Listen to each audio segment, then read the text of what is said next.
নম্বর উপপাদ্য বলছে যে সকল সমান যায় কেন্দ্র থেকে কি সমদূরবর্তী। তো এই জায়গায় আমরা যেটা জানি এটা হচ্ছে আমরা ধরলাম কেন্দ্র, এটা যে একটা হচ্ছে এ বি আর একটা হচ্ছে আমাদের সি ডি। এই জায়গায় আমাদের শর্ত হচ্ছে কি এ বি আর কি সমান সি ডি সমান, এ বি আর কি সমান সি ডি সমান। A B R C D যদি সমান হয় তাহলে আমাদের প্রমাণ করতে হবে কেন্দ্র থেকে এর দূরত্ব আর এর দূরত্ব কি সমান। মূলত প্রমাণ করতে হবে এই দূরত্ব আর এই দূরত্ব সমান। আর এটা হলো আমরা যখন বিশেষ নির্বাচন লিখব তাহলে মনে করি ও কেন্দ্র বিশিষ্ট বৃত্তে, বিশেষ নির্বাচন ও কেন্দ্র বিশিষ্ট বৃত্তে বৃত্তে A B O C D দুটি সমান যায়, দুটি সমান যায়। কি করতে হবে? প্রমাণ করতে হবে, যে প্রমাণ করতে হবে যে প্রমাণ করতে হবে কি প্রমাণ করতে হবে এই দুইটার দূরত্ব কেন্দ্র থেকে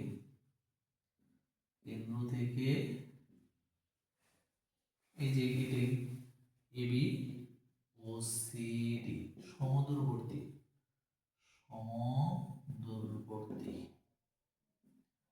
এদের মাঝখানের দূরত্ব কি সমান। তারপরে হলো আমাদের অঙ্কন। অঙ্কনের মধ্যে কি আমরা জানি যে চিত্র আমাদের জ্যামিতিটা প্রমাণ করতে যায় চিত্রটাকে যে যে জিনিসগুলো বাকি থাকে সেগুলো সম্পূর্ণ করার কাজগুলোই অঙ্কনে হয়। তাহলে অঙ্কনে হচ্ছে যে যেহেতু আমাদের এই জায়গায় আমাদের এক নম্বর কাজটা হচ্ছে এই জায়গা থেকে একটা দূরত্ব নিয়ে আসা, এই জায়গা থেকে একটা দূরত্ব নিয়ে আসা। এটা হচ্ছে আমাদের ই, এটা হচ্ছে আমাদের এফ। তাহলে আমরা কি করলাম ও থেকে কেন্দ্র কেন্দ্র ও থেকে কি করছি জায়গায় লম্ব অঙ্কন করছি, ও ই লম্ব এবি, এবং এটা কি এটাও তো লম্ব হয়েছে, এটা তো আমাদের কেন্দ্র, তাহলে হচ্ছে ও এফ লম্ব সিডি। আমরা যে কয়টা জিনিস করছি দুইটা জিনিস, একটা হচ্ছে কেন্দ্র থেকে একটা এই জায়গায় লম্ব অঙ্কন করছি, এই পাশে লম্ব অঙ্কন করছি। তারপরে আমরা যে কাজটা করবো আমাদের তো এটা দেখানোর কোনো চিত্র হয়নি বা জ্যামিতির কোনো ত্রিভুজ চতুর্ভুজ প্রমাণ করার যে নিয়মগুলো হয় একটা আসে নাই। আমাদের এই কাজটাই করতে হবে এ আর ও আর ও থেকে এ করছি ও এ ও কি করছি ও সি যোগ করি। তাহলে আমরা এই যে কয়টা কাজ করলাম দুইটা কাজ করছি। একটা কাজ হচ্ছে এই জায়গা থেকে এইদিকে একটা লম্ব, এই জায়গা থেকে এইদিকে একটা লম্ব, এটার সাথে এটা যোগ এটার সাথে এটা যোগ, এটা হচ্ছে আমাদের অঙ্কন। বিশেষ নির্বাচন আমাদের কি ও কেন্দ্র বিশিষ্ট বৃত্তে A B O C D দুটি সমান যায় প্রমাণ করতে হবে এই ও থেকে A B O C D যেহেতু সমদূরবর্তী বা যে দুটি সমদূরবর্তী। তারপর হচ্ছে যে আমাদের বাকি চিত্রটা আনলাম আমরা থেকে অঙ্কনে এই ও থেকে এ বি এবং সি ডি এর উপরে দুটো লম্বা, একটা হচ্ছে ওই লম্বা আর একটা হচ্ছে ও এফ লম্বা, ওই লম্ব এফ। আর একটা কাজ হচ্ছে ও এ এবং ও সি কি করছে এই যে যোগ করছে। তারপরে দেখো প্রমাণটা কেমনে আসে। প্রমাণ এই যে প্রমাণের প্রথম ধাপ যখন নিবা ধাপ এক, ধাপ না নিলেও সমস্যা নেই। প্রথম ধাপটা তোমরা এ বি সমান সি, এটা হচ্ছে ধরে নাও আমরা প্রথমেই বলছিলাম এ বি সমান কি সিডি। তাহলে আমরা এখন উভয় পক্ষকে 2 দ্বারা ভাগ করব, A B by CD, sorry A B by 2 আর সিডি বাই 2। এখন ভাগ করলাম কেন? তুমি এই জায়গায় আসো, এই জায়গায় বুঝবে একটা জিনিস। আমরা 17 নম্বর উপপাদ্যের মধ্যে এই প্রমাণ করছি যে কেন্দ্র থেকে কোনো ই যদি এটার উপরে লম্ব হয়, মানে এটা দুই সাইডে সমান সমান হলে এটা লম্ব হবে। তাহলে এটা কি লম্ব হয়েছে যেহেতু ও ই লম্ব কার উপরে এ বির উপরে, এর মানে এই জায়গায় দুটো অংশ ভাগ হয়ে গেছে, এ ই সমান হচ্ছে বি। ভালো করে বুঝুন। কয়টা অংশে ভাগ হয়েছে? দুইটা অংশে। এই দুইটা অংশ সমান, মানে এই পুরাটার অর্ধেক হচ্ছে এইটুকু।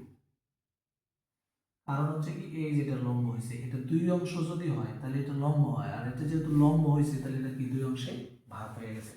শর্তটা হচ্ছে এরকম, যদি এটা লম্ব হয় মানে এই পাশে আর এই পাশে যদি সমান হয় তাহলে এটা লম্ব হয়, আর এই জায়গায় হচ্ছে যেহেতু এটা লম্ব হয়েছে তাহলে এই পাশে আর এই পাশে দুই ভাগে ভাগ হয়ে গেছে, একটা আর একটা বিপরীত। তাহলে এই জায়গায় যদি আমাদের দেখো এটা যদি পুরাটা অর্ধেক তাহলে এইটুকু, এটা হচ্ছে এ ই, এটাও পুরাটা অর্ধেক, এটা হবে কি সরি এই পাশে দেখো এই নিচে জায়গায় উপরে সেম কাহিনী, জায়গা হচ্ছে কি সিএফ। কি কারণে হলো, এই যে ও ই লম্বকার উপরে এ বি এর উপরে, আর একটা শর্ত কি ও এফ লম্ব হচ্ছে কার উপরে, সি ডি এর উপরে, এই দুটার উপরে লম্ব। এই কারণে আমরা এটা লিখতে পারছি। যদি লম্ব না হতো তাহলে কিন্তু লিখতাম, আমরা কিন্তু বিশেষ নির্বাচনের মধ্যে কি লম্বের কথা বলছিলাম। তো তারপর হচ্ছে ধাপ 2, এটার মধ্যে থেকে আমাদের প্রমাণ হবে, এটা হচ্ছে ত্রিভুজ এ ই ও এবং ত্রিভুজ, এটা হচ্ছে এ ই ও আর এটা কি C F O, C F O সমকোণী ত্রিভুজ, সমকোণী ত্রিভুজ হতে পাই। সমকোণী ত্রিভুজ কেন? এই যে এই জায়গাটা লম্ব হয়েছে মানে এটা সমকোণ, আর এটা এই জায়গায় লম্ব হয়েছে মানে সমকোণ। তাহলে এখন আমরা লিখবো কি, এই ত্রিভুজ আর এই ত্রিভুজের মধ্যে কি হতে পাই বা তুলনা করি, লিখতে পারো ত্রিভুজের মধ্যে তুলনা করি, লিখলে হয়েছে তুলনা করি, তুলনা করি। তাহলে এই জায়গায় দেখো আমরা এখন তুলনা করি এ ও সমান সি, মানে এইটা আর এটা সমান, আর কারণ কি কেন্দ্র থেকে এই জায়গায়, কেন্দ্র থেকে এই জায়গায়, কেন্দ্র থেকে পরিধি, কেন্দ্র থেকে পরিধি, মানে একই বৃত্তের ব্যাসার্ধ, একই বৃত্তের ব্যাসার্ধ, একই বৃত্তের ব্যাসার্ধ। তারপরে দেখো আমরা এই জায়গায় কি করছি, একই বৃত্তের ব্যাসার্ধ। তারপর হচ্ছে এই যে দেখো এই জায়গায় আমাদের ধাপ 2 থেকে আসছে এ ই সমান হচ্ছে সি এফ, এটা কিন্তু ধাপ 2। তাহলে সমকোণী ত্রিভুজে আমাদের তো এই কোণ আর এই কোণ সমান আছে, দুইটা বাহু হয়েছে, অতএব ত্রিভুজ কি সর্বসম, ত্রিভুজ এ ই ও সর্বসম ত্রিভুজ সি এফ, এই ত্রিভুজ এই ত্রিভুজ আর এই ত্রিভুজের সব কিছু সমান, ত্রিভুজ দুটি সর্বসম। এখন ত্রিভুজ যদি সর্বসম হয় তার মানে হচ্ছে এই বাহু আর এই বাহু সমান, এইটা আর এইটা সমান, অবশিষ্ট আছে কি দুইটা, এই বাহু আর এই বাহু সমান হবে, সর্বসম মানে যেহেতু সবকিছুই সমান, এই বাহু সমান এই বাহু হয়েছে, অতিভুজের সমান অতিভুজ, এইটার সমান হয়েছে এইটা, আমরা এই জায়গায় দেখতেছি। আর যেহেতু সর্বসম মানে ত্রিভুজের এই ত্রিভুজের 3 বাহু ওই ত্রিভুজের 3 বাহু সমান, বাকি আছে তো আমাদের এইটার এইটা, তাহলে এটা সমান হবে ও ই সমান হচ্ছে ও এফ প্রমাণিত। এই জিনিসটা এই জায়গায় কি বলা ছিল যে ত্রিভুজের দূরত্ব, ছেদার দূরত্ব এই জায়গা থেকে এই জায়গায় যতটুকু, এই জায়গা থেকে এই জায়গায় ততটুকু।